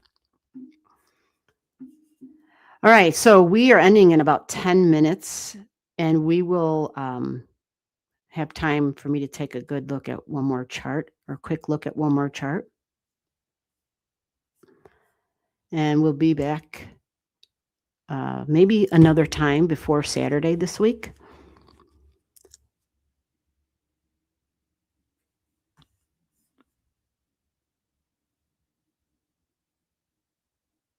And who did I say was after Sergi? Let me go back and look again. I think it was Steffi, but then I see Steffi said she's passing. It says here. Yeah, she said I pass. And that's the key. That helps me. Let me know when you're passing, folks. That way I can kind of Sergius says, I do work in tech and I'm trying to find new job and relocate to other coasts. Yeah, I believe that. I totally believe that. You've got, and the energy is there. You've got the Neptune trining. You've got, that was one of the common things a lot of you folks had, was all the fire energy in your chart. So expect changes and be ready to make those adjustments. All right. So who was after Sergius? I think I'm all out of order now.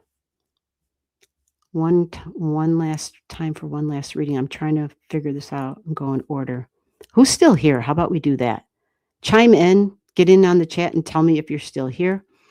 Otherwise, we'll just end. Arcana Nana did that. Sergius did that. Steffi did that. Okay, let me keep scrolling. Salon. Yeah, anytime you guys come in here, you got to come in with your digits. That's how I do readings. Birth time, birth date, birth city, birth state. I'm 4 kilos. Oh, I called you earlier. I don't see digits, though. I got to have your digits. Oh, what's the T? I'm not sure if I'm next. I think I am, but not sure. What's the T? Okay. Yeah, what's the T? You know what? I saw your name earlier. Okay, so for anybody else, the email is right on the screen. You can email digits. Mm-hmm. Oh, what's the T? Okay, I see. I'm checking the email. Okay, thank you for the channel gift. What's the T? Let me see what you're looking for here. And you did send me a message. That's good. That works. There's okay. Oh.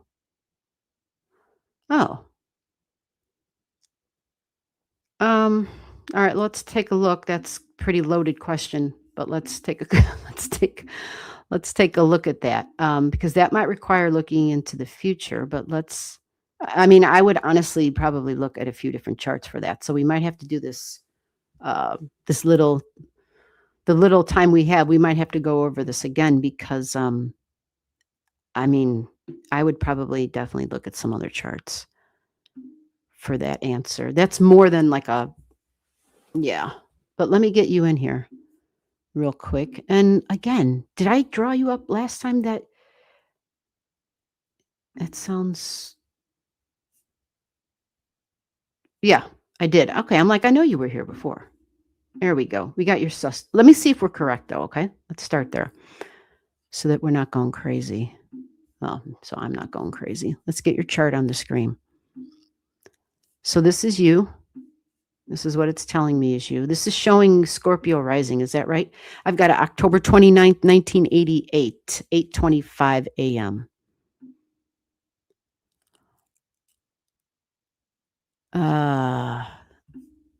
October 29th, 1988, 8:25 a.m. Okay. Washington, D.C. Great. Okay. So the digits are all correct. And this is a Scorpio rising. Okay. You got 0 degrees in Taurus, 0 degrees in Scorpio.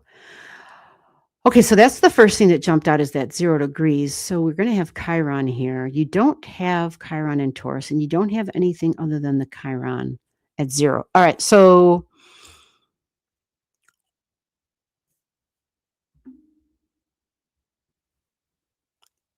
your great benefic is going to be Jupiter. Let's see if Jupiter is going to bring. Okay, that's a positive. You've got it in the 7th house of partnerships. You've got sales in your 7th house. Okay, that's a positive for what you're looking for. And yeah, you did the right thing. Send it as a private email because I wouldn't speak publicly about your plans, and I wouldn't want you to either. I love it. Venus at 29 in Virgo. Okay. 2 degrees Virgo at the midheaven. So far, this is looking good just by the basic setup that you got. You follow? And if you don't, well, I don't want to go too deep. But I'm saying, so far, those objects are in a good placement to have for what you want to do. So let's take a look.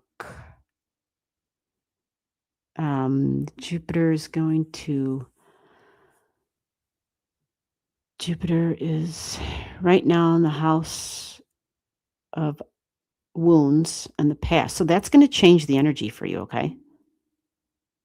According to what you said in your email. Jupiter's right now at 20 degrees. Once it gets to 26, it goes into your 9th house. This is future. This is way more optimistic. This is more like, let's do this. You follow?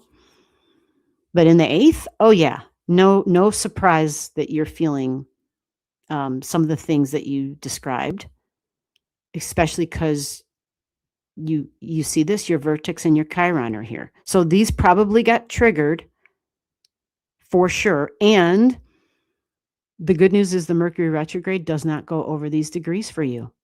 That's good. That's really good.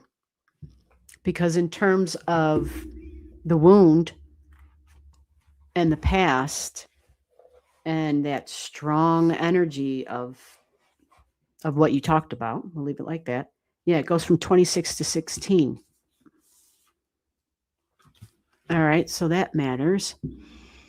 And right now you got Venus going through your 8th. All right, so let me just speed this up a little bit and let's take a peek at Jupiter once it goes to the 9th. It's Venus and Jupiter together holding hands enter your 9th house. That's nice. That's real nice because you have a Venus at 29. So you have the 2 great benefics working together. Now you do have Mars at 29. And that's also probably some of that energy. You know, the Mars opposition to the Venus. There's that kind of that battle that goes on, the battle of opposites, the yin and the yang. That's always going to be there. That's your chart. That's the material, the tangible, the details, the work, the health, the day-to-day routines, and then the opposition of Mars, which can be, are my actions, questioning and doubt even, because it's fuzzy, it's confusing. That would be that. So let me see what you got here. You got Uranus. This is work, and Saturn together. It's at home and family. Okay. All right. That's actually kind of a good thing, I think, for what you've mentioned. And you have Juno trining that. Wow. You have quite a few things here. So this means that you have, yes. Yeah, that's what we call finger of God energy. Oh, wait a minute. These are square. That's not the finger of God, but you have it here with this one. That's what we would call the finger of God energy. Okay. All right. And this one, there's some of these new objects I have on here. Ishtar, that's who it is. Some of them, like I said, they're new for me. Divine feminine representing both nurturing and fierce aspects of femininity, a powerful blend of love and war, reflecting the dual nature. It's expressing an inner strength, especially in relation to the object of one's passions. In Aquarius, it's individuality and uniqueness. Third house, communication, sales, technology, standing out from the crowd. And then the node is going to touch on that. And that is when it triggers. Actually, I think it's triggered already in June. June 9th is what I have on this, is what I have on the chart. This node's close enough. It's triggering that. And work, doing something unique, something that might bring freedom, but it's in the house of income. So far, I'm liking what I'm seeing. I would not recommend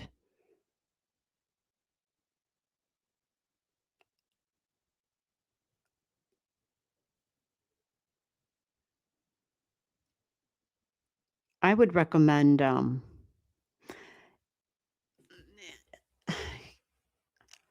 not hearing to stop. I'm hearing, there might be delays. There might be, bumps in the road. There might be slowdowns. There might be adjustments that need to be made. After all, look at all the frickin' Gemini. That's all about pivoting. It's all about making adjustments. So there might be adjustments that need to be made, but it doesn't mean that you should stop what you're doing.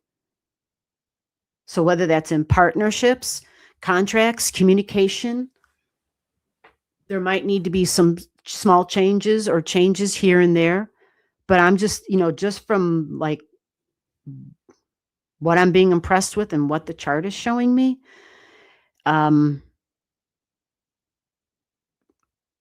yeah, I think that this is this can be a significant time in June in terms of a change happening and it being more aligned with your soul's goals, because you recently had a North Node conjunct North Node. So it does speak to,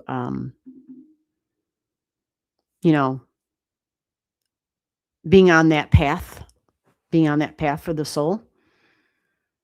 And so it just like adds confirmation, like, yeah, keep doing this, go forward with this. Again, there might be some things you might need to tweak, and you might need to be open to whatever those things that you might need to tweak. And I don't mean to speak in like, sounds like I'm speaking in,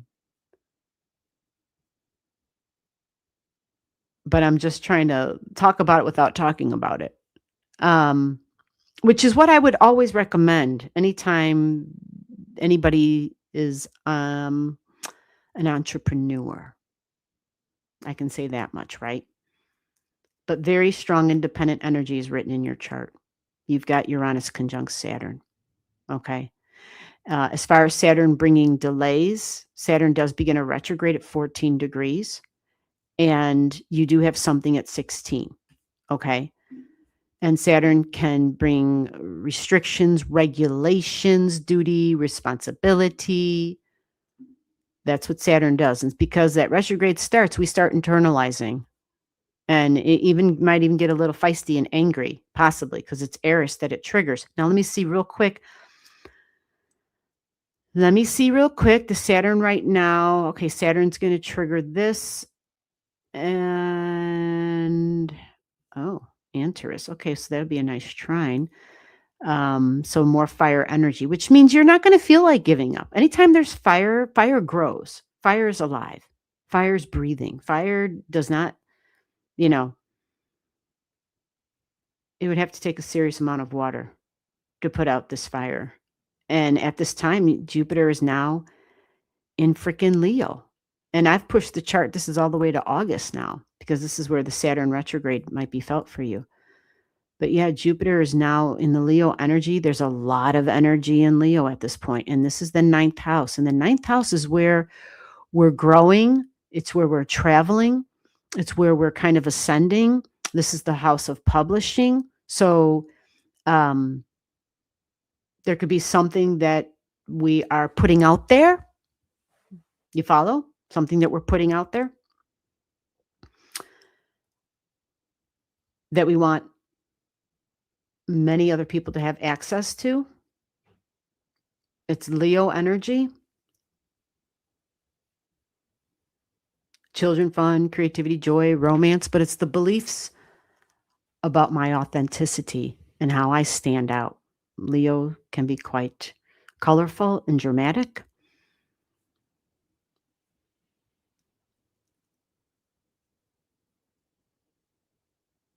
And that Jupiter, which is your great benefic, is going to trine your 2nd house cusp line.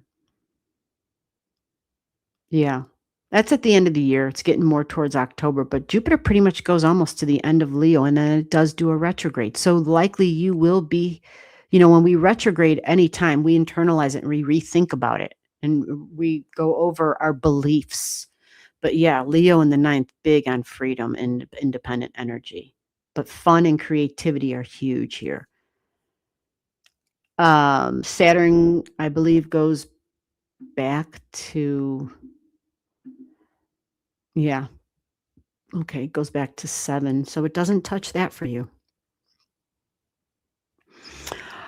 But it will touch your Neptune. It goes back to your Neptune. And you have Neptune in Cappy, which is work and your dream work. Saturn will go back and touch that. So that will throw up some restrictions and some slowdowns and some boundaries. But you'll have Pallas Athena there at that time, which can be a huge benefit because she's the strategist. She's like, okay, so there's a stop sign. There was a roadblock. She usually tends to think about things and to be able to figure out, like, she can see the loophole type of thing. Now, with all of that said, on a quick little reading, I would recommend coming back again and then asking me to do a follow-up to this, and I'll look at a different chart. Because I would want more than one chart looked at to making, whether it's a financial investment or whatever sort of a commitment you have to make. But your Jupiter at 4 degrees, that's where Uranus begins its retrograde there. Like at 5, and it goes back on your 4. So I don't know if you heard me talking to other people earlier, but anybody who's got something at 4 degrees in Gemini and Gemini and Aries and Uranus energy, because Pluto and Neptune, oh yeah, you have a house cusp line of creativity there. See what I'm saying? You have a lot of support. So hopefully, you don't stop the creating. That's where I'll end this. I would not recommend to stop creating because there is going to be a retrograde. It's in significant points in your chart. You may be rethinking things. Again, I think it might be just retweaking things. But if once you've retweaked and you find other challenges along the line, maybe you'll be, I don't know, getting more niche-like in whatever this thing is that you're creating and figure out like a way to move forward with it, because you have the support of the universe. You have the support of Pluto. You'll have the support of Neptune, and you'll have the support of Uranus. That's a big deal. Pluto in the 3rd house of sales and communication and technology. Neptune, this is the 5th house cusp line of creating. And then partnerships, professional partnerships, and significant one-on-one relationships. Your benefic Jupiter is right there, and Uranus will be touching it. So I like what I'm seeing. Yep, I like what I'm seeing. But I like I said, in all seriousness, I would spend more time before, other charts, additional charts would be smart. All right. It is after my time. Through water, I express my fire. I always well, no, that actually that's I understand what you're saying. The through water, I express my fire. That's that volcanic energy type of stuff, even though a volcano isn't necessarily, but a volcano comes up from the water. Not always, but many times, right? You see them kind of bursting through and bubbling up, but it's that burst energy. And that's because in your creative houses, and what's the source of our creativity? What's the fuel? Our emotions. You have water in the fourth house and the eighth house and the 12th house. So you have creativity and emotions is really strong. You have fire in the creative placements, you have water in the emotional placements, and it's water and fire together. Whoa, stuff happens with water and fire energy. So, yeah, it makes sense to me. You are welcome. Thank you for the channel gift. And no, we ended at 5 o'clock my time. So 10 minutes ago was the end time. I'll be here again. I should be another live before Saturday. I don't know what day or what time. Sometime before 5 p.m. is usually easier for me. And then I'm live Saturday night on the channel. Every Saturday I'm live doing, or I'm doing something with the channel. So whether it's private, just send me an email to find out if you're interested, and then we can go from there. Okay. All right, everybody, we're all set. Have a great rest of your week. And in general, this is a time where we all have to just be flexible, and we have to keep the creative juices flowing and realize that if something doesn't happen like the first time, it's not supposed to. It's not always supposed to be that simple. Not to say that anybody's life is simple or to belittle anybody's experiences, like, oh, wow, look what you've been through. Not very much. It's just simply to say we're strengthening. We're like strengthening our might, whether it's our spiritual might, our integral might, our energetic might. We're in a process of growing, like we're little babies in reality, because humanity and the planet, we have been in this big shift, you see? And so we're still in a process of figuring all that and how all this new world type of stuff is going to work. Okay. So have patience with yourselves, and yeah, onward and upward. All right, everyone. Thank you very much. Take care. Bye-bye.